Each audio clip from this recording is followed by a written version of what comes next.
নিজের কন্যা শিশুকে ধর্ষণের অভিযুক্ত ব্যক্তি ধরা পড়লেন যেভাবে।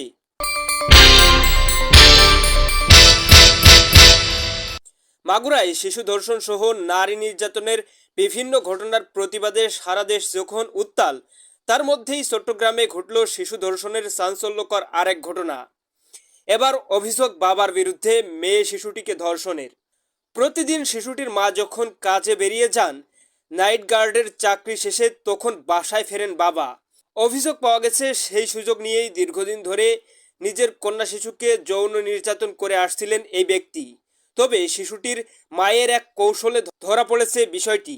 চট্টগ্রামের কোতোয়ালিতে শিশুকে ধর্ষণের অভিযোগে অভিযুক্ত ওই ব্যক্তিকে আটক করেছে পুলিশ।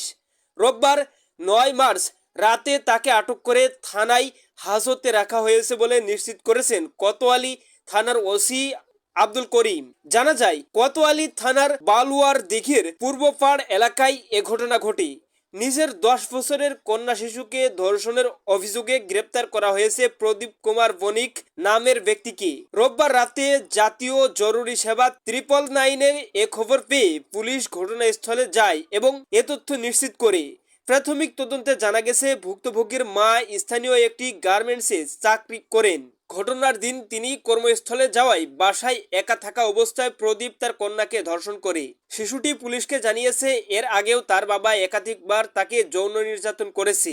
এবার মায়ের পরামর্শে সে একটি মোবাইল ফোনে গোপনে তার বাবার অপরাধের ভিডিও ধারণ করে, যা পরে পুলিশের কাছে হস্তান্তর করা হয়। ওই ফুটেজই অপরাধের গুরুত্বপূর্ণ প্রমাণ হিসেবে বিবেচিত হচ্ছে। ঘটনাটির সামনে আসার পর পুলিশ প্রদীপ কুমার বণিককে গ্রেপ্তার করে থানায় নিয়ে যায়। আর শিশুটিকে চট্টগ্রাম মেডিকেল কলেজ হাসপাতালের OCC one stop crisis centre বিভাগে মেডিকেল পরীক্ষার জন্য পাঠানো হয়েছে। স্বাস্থ্য পরীক্ষার রিপোর্টে আইনগত প্রক্রিয়ায় জমা দেওয়া হবে বলে জানান ওসি।